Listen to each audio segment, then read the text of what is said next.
Have you ever walked away from a conversation feeling like you lost something, even though you won the argument? Maybe you found the perfect words. Maybe you defended yourself brilliantly.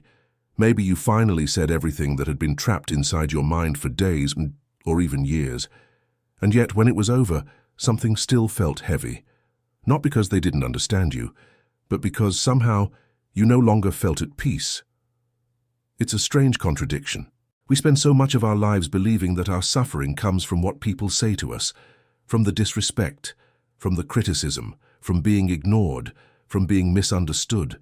So naturally we believe the answer is to explain ourselves better, to defend our intentions, to prove our value, to make sure no one walks away with the wrong idea about who we are.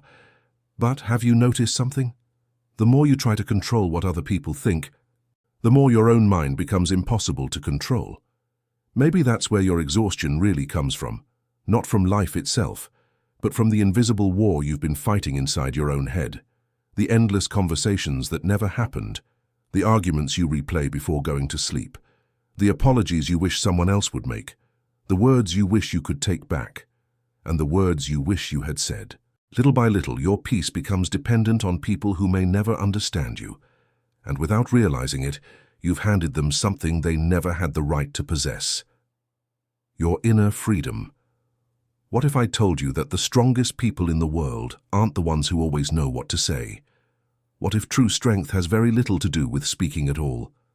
What if every unnecessary explanation, every emotional reaction, every desperate attempt to be understood, quietly weakens the very thing you're trying to protect? Because real strength doesn't beg for recognition. It doesn't rush to defend itself. It doesn't panic when someone misunderstands its intentions. It remains steady. Not because life is easy, but because it has learned where real control begins. More than 2,000 years ago, the Stoic philosophers discovered something that feels almost revolutionary today. They realized that suffering is rarely created by events themselves. It is created by our desperate attempt to control what has never belonged to us. Other people's opinions, other people's choices, other people's approval, the future, the past, the outcome of every conversation. And while the world has changed beyond recognition, human nature hasn't. People still lose sleep over criticism, still replay conversations, still seek validation from strangers, still believe that peace can be found somewhere outside themselves. But it never has, and it never will. Because peace isn't something the world gives you.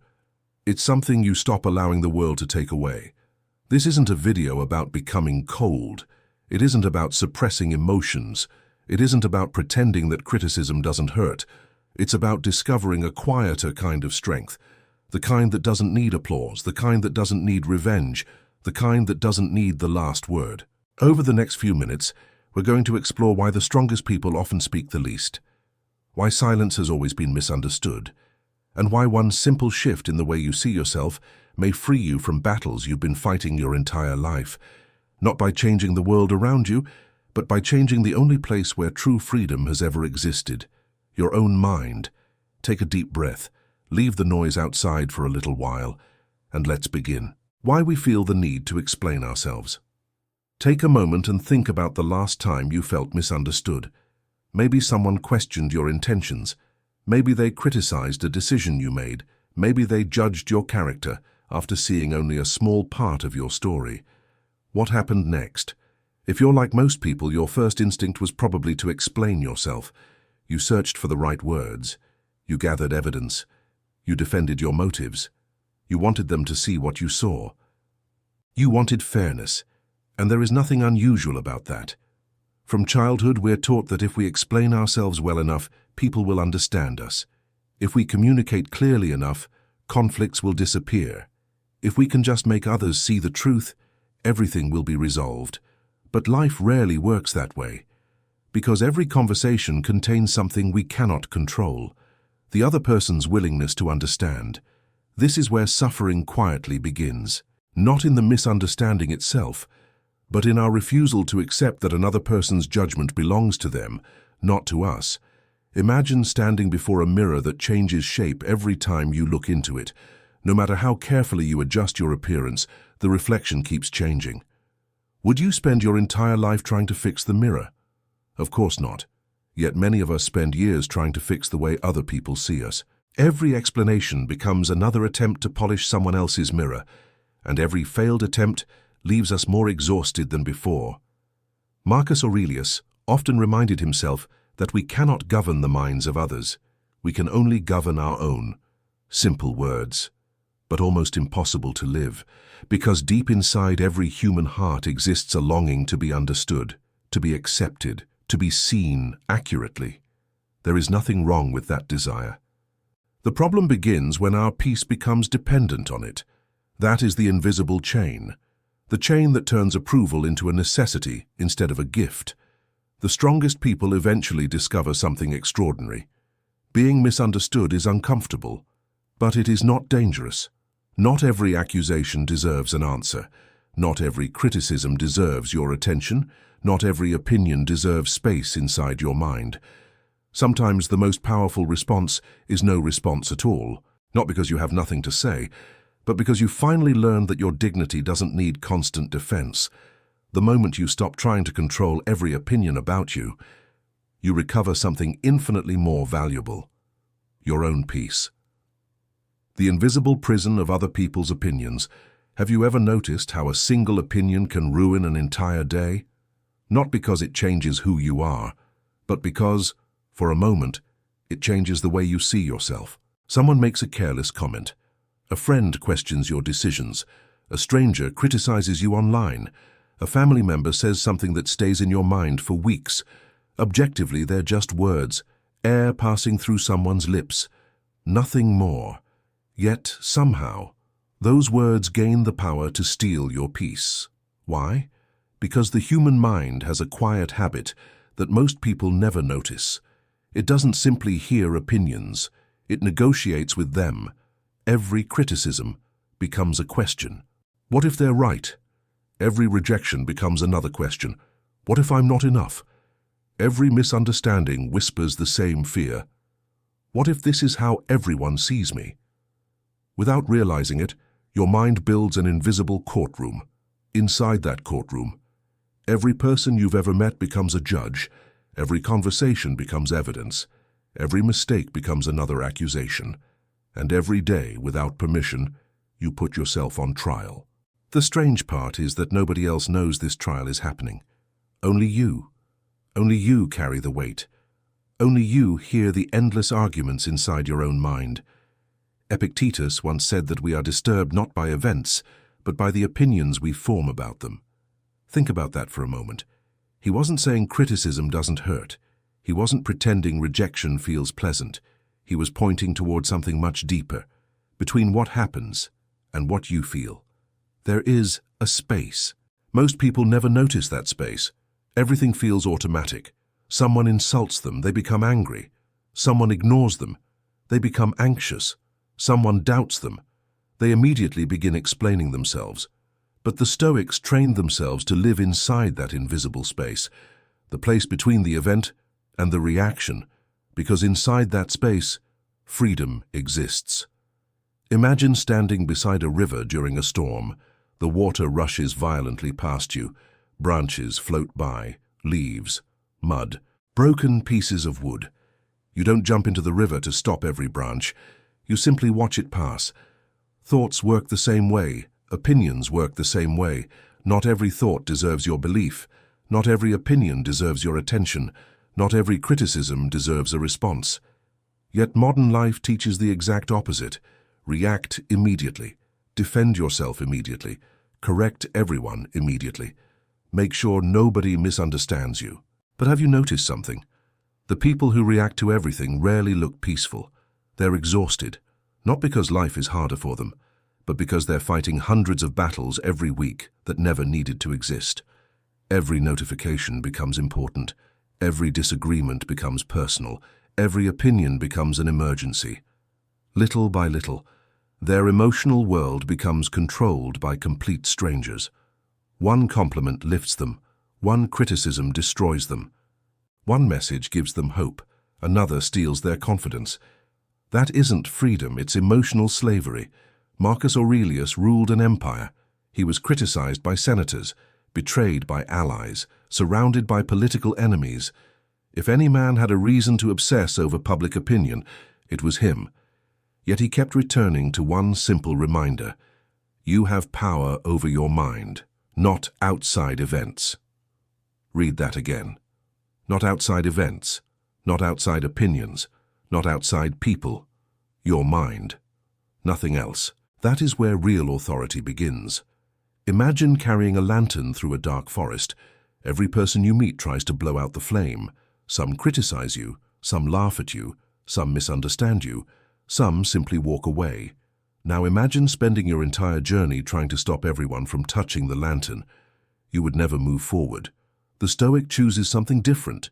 He protects the flame, not by controlling other people, but by keeping both hands around what actually belongs to him: his own mind, his own character, his own choices. There is a quiet kind of freedom that appears the day you stop asking, "What do they think about me?" and begin asking, "Did I act according to my values?" Those two questions create completely different lives. The first gives your peace to the world. The second brings it home. Perhaps you've spent years believing confidence comes from being admired. But maybe confidence has nothing to do with admiration. Maybe confidence is simply no longer needing permission to remain at peace. And if that's true, then the strongest people are not those who silence their critics. They are the ones who stop allowing criticism to become the voice inside their own heads. Because the prison was never built by other people's opinions. It was built the moment we believed they defined us.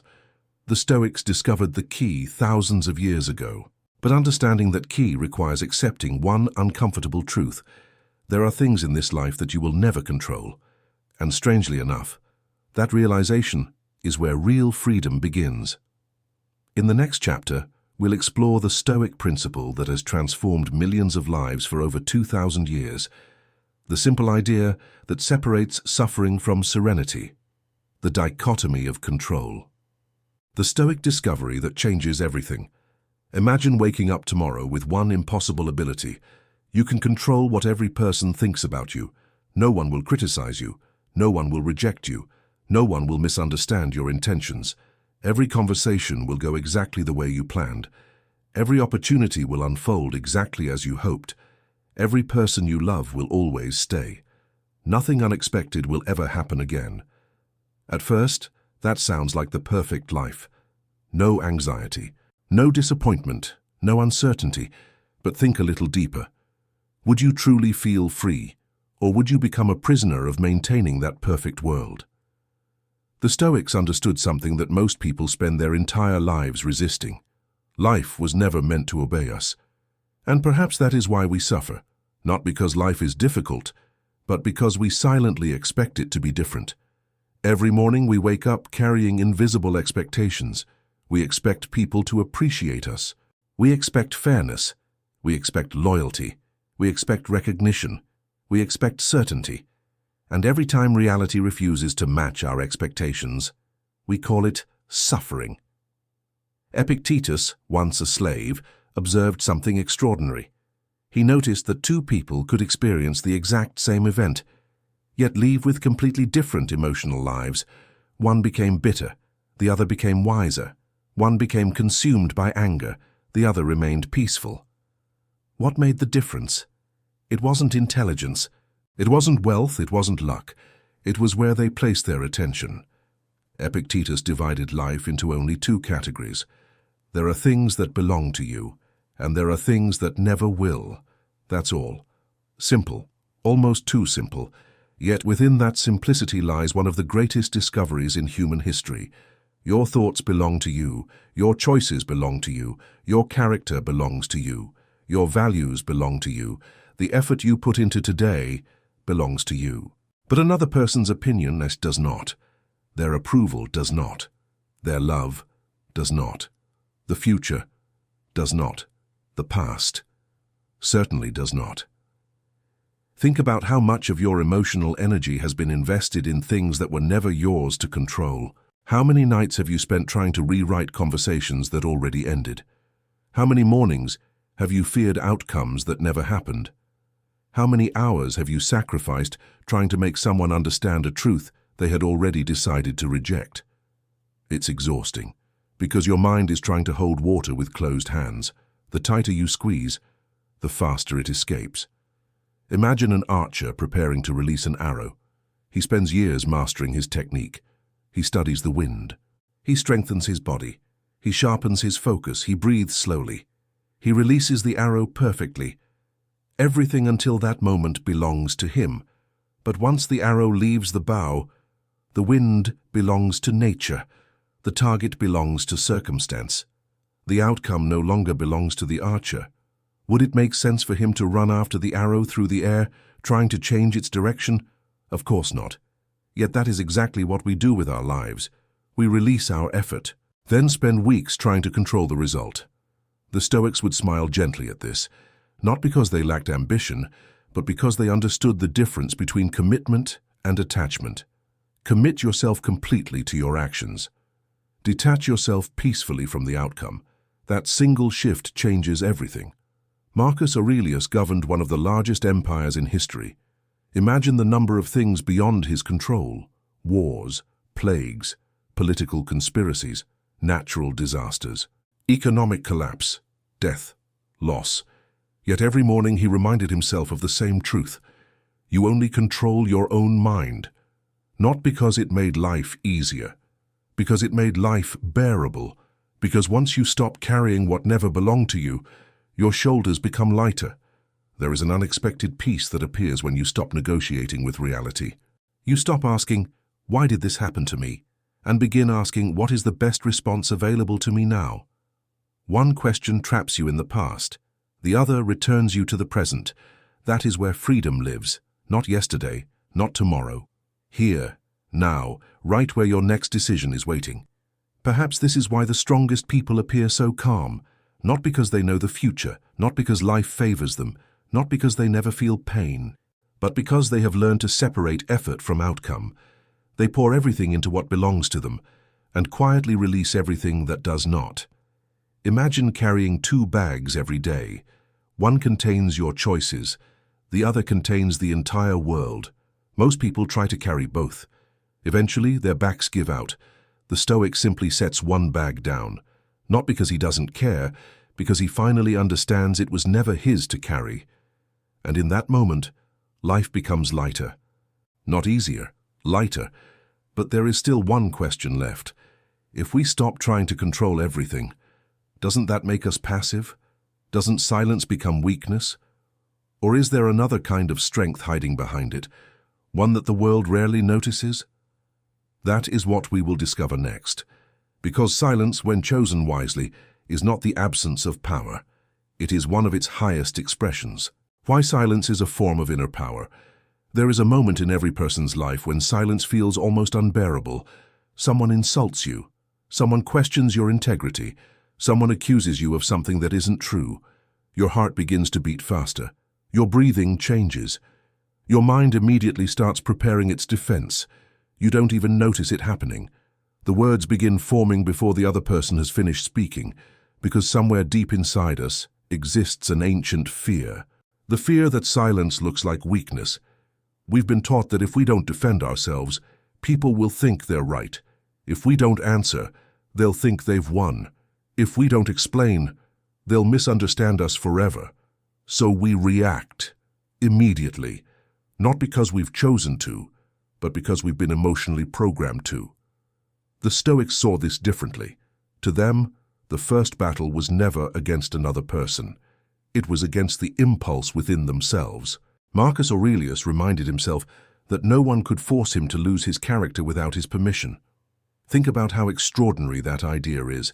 Someone can insult you, someone can betray you, someone can lie about you, someone can reject you, but none of them can make you abandon your own principles. Only you can do that.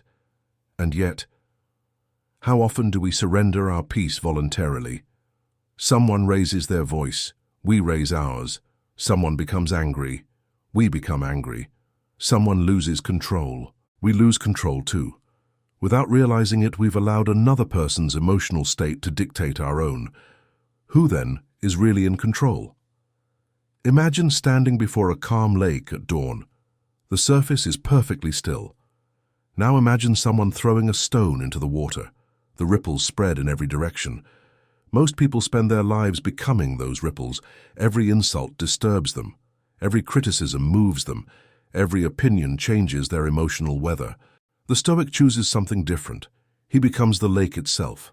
The stone may fall, the ripples may appear, but eventually, everything returns to stillness, not because nothing happened, but because stillness is his nature. There is enormous strength in refusing to become what someone else expects you to become. When someone wants your anger and finds your composure instead, they lose their power over you. When someone wants your fear and finds your confidence instead, they lose their influence. When someone wants your reaction and meets your silence, they are left alone with their own emotions. That silence is not passive. It is intentional. It is disciplined. It is earned. Most people think self-control is the ability to hide emotions. It isn't. Self-control is the ability to feel everything, without allowing those feelings to become your master. There is a profound difference. The Stoics never denied emotion. Marcus Aurelius felt grief. Seneca experienced fear. Epictetus knew pain better than most men ever would. They were human, just like us. The difference was that they refused to let emotion become their ruler. Imagine a skilled captain sailing through a violent storm. He doesn't command the wind, he doesn't stop the waves, he doesn't silence the thunder. He simply keeps his hands firmly on the wheel. That is the Stoic mind. Life will always produce storms. People will disappoint you. Plans will fail. Criticism will come. Loss will arrive. None of these things ask for permission. But neither do they have permission to steer your soul. Only you decide who holds the wheel. Silence, then, becomes much more than saying nothing. It becomes evidence. Evidence that your peace is no longer for sale. Evidence that your dignity does not require constant defense. Evidence that your identity no longer depends on convincing the world. There is something almost unsettling about a person who remains calm while everyone else demands a reaction. Some mistake that calm for indifference. Others mistake it for weakness. But those who truly understand recognize something else: mastery. Because the loudest person in the room is rarely the strongest. The strongest person is often the one who has nothing left to prove. The one who understands that every unnecessary argument has a hidden cost. Every impulsive word spends emotional energy. Every desperate explanation feeds insecurity. Every reaction strengthens the illusion that your peace belongs to someone else. Eventually, something changes. You stop asking yourself, "How can I make them understand me?" and begin asking, "Is this conversation worthy of my peace?" That single question transforms everything. Not every battle deserves a warrior. Not every insult deserves a response. Not every misunderstanding deserves correction. Sometimes, walking away is not surrender. It is wisdom. And perhaps that is why history remembers the truly wise as quiet people, not because they lacked words, but because they understood the value of every single one. Still, silence alone is not enough. There is another enemy far more dangerous than noisy people, an enemy that follows you everywhere. It speaks with your own voice. It lives inside your own mind. And unless you learn to recognize it, no amount of silence in the outside world will ever bring silence within. That is where our journey goes next. Every emotional reaction has a hidden cost. I want you to think about something for a moment. How many times in your life have you lost your peace because you felt the need to react? Someone said something that hurt you. Someone misunderstood you. Someone treated you unfairly. And immediately, something inside you demanded an answer. You felt that if you stayed silent, you would be accepting defeat.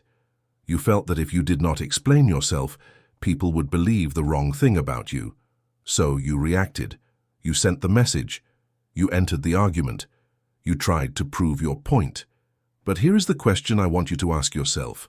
What did that reaction cost you? Because every emotional reaction has a hidden price. Sometimes the price is your peace. Sometimes it is your energy. Sometimes it is your ability to think clearly. And sometimes the greatest cost is that you become controlled by the very thing that hurt you. Think about this. When someone provokes you and you immediately lose control, who is actually in control? You, or the person who managed to change your emotional state? Many people believe that reacting means being strong, but emotional maturity teaches us something different. Not every feeling deserves a response. You will feel anger. You will feel frustration. You will feel the desire to defend yourself. That is human. But strength is not the absence of emotion. Strength is the ability to choose what you do with that emotion. The immature mind asks, how can I make them understand me? The mature mind asks, is this situation worthy of my peace? Because not every battle is a battle you need to fight. Not every opinion deserves your explanation. Not every accusation deserves your attention. There is a moment in your growth where you realize something powerful. Your peace is more valuable than your need to be right. Your energy is more valuable than winning an argument. Your future is more valuable than proving yourself to someone who has already decided not to understand you. Today I want you to practice something. Before reacting, pause. Ask yourself, am I responding from wisdom or from a wound? Am I protecting my values or protecting my ego? Will this reaction bring me closer to the person I want to become? Because the strongest person in the room is not always the one who speaks the loudest. Sometimes it is the person who has enough control over themselves to remain calm. Remember, you cannot control every situation, but you can always control the person you become because of it. Sastam the day you stop fighting the uncontrollable. One of the biggest reasons people suffer is because they spend their lives fighting a battle they can never win. They try to control people. They try to control outcomes. They try to control the past. They try to control a future that has not arrived, and slowly they become exhausted, because the human mind was never designed to carry the weight of everything. I want you to understand something. Freedom begins when you learn the difference between what belongs to you and what never belonged to you in the first place. Your choices belong to you. Your attitude belongs to you. Your actions belong to you. But other people's opinions? They are not yours. Other people's decisions? They are not yours. The past. It is not yours anymore. The future. It is not yours yet. And when you finally understand this, something changes inside you. You stop wasting your life trying to control the uncontrollable. The Stoics called this amor fati, love your fate, not because every moment is easy, not because every experience feels good, but because every experience has the potential to shape you. The question is no longer, why did this happen to me? The question becomes, what can this teach me? What strength can this create inside me? What wisdom can I gain from this moment? The person who refuses reality suffers twice. First from the event itself, then from the endless resistance against it. But the person who accepts reality gains power, because acceptance is not weakness. Acceptance is the moment you stop fighting what already is and start creating what can be. You cannot command the ocean, but you can learn how to navigate. You cannot control every storm, but you can strengthen your ship. And that is where true freedom begins, becoming the person who no longer needs to be understood. There is a powerful moment in personal growth when you stop trying to convince everyone about who you are. Because one of the most exhausting things you can do is spend your life trying to prove yourself, trying to explain your intentions, trying to make everyone see your heart, trying to correct every misunderstanding. But here is a truth you need to accept. Some people will misunderstand you even when you are sincere. Some people will judge you even when you are honest. And if your peace depends on changing their perception, you will never be free. The person who needs everyone to understand them is still searching for approval, but the person who understands themselves no longer needs permission to exist. Your value is not created by applause. Your identity is not created by acceptance. You were not meant to spend your entire life asking, do they approve of me? The deeper question is, am I becoming the person I was meant to become? There is a quiet confidence that appears when you stop performing for others. You become calmer. You become more intentional. You stop explaining yourself to people committed to misunderstanding you because your character speaks louder than your arguments. A tree does not stop growing because someone refuses to notice its growth. The sun does not stop shining because someone closes their eyes. And neither should you stop becoming who you are because someone fails to recognize your value. The quiet strength that changes everything. After everything we have explored, I want you to understand one final lesson. The greatest transformation happens quietly. You do not wake up one day and suddenly become unshakable. You build yourself through thousands of small decisions. The moment you choose patience instead of anger, the moment you choose acceptance instead of resistance, the moment you choose peace instead of proving yourself, that is where your transformation begins. A strong person is not someone who controls everything around them. A strong person is someone who has learned to control themselves. They still experience pain. They still face disappointment. They still encounter difficult people, but they no longer allow external circumstances to steal their inner stability. Their silence is not weakness. Their silence is wisdom. Because they have learned, not everything requires a reaction. Not everything deserves their energy. Not every battle deserves their attention. Maybe today you need to ask yourself, what am I carrying that I was never meant to carry? What battles am I fighting only because my ego refuses to let go? What peace am I sacrificing trying to be understood by people who may never understand? The greatest freedom you will ever experience is when you stop being controlled by everything outside of you, when you return to yourself, when you become the person who can stand calmly in the middle of chaos. Because at the end of this journey, the greatest victory is not changing the world around you. The greatest victory is mastering yourself. And when you master yourself, you discover a strength that nobody can take away from you.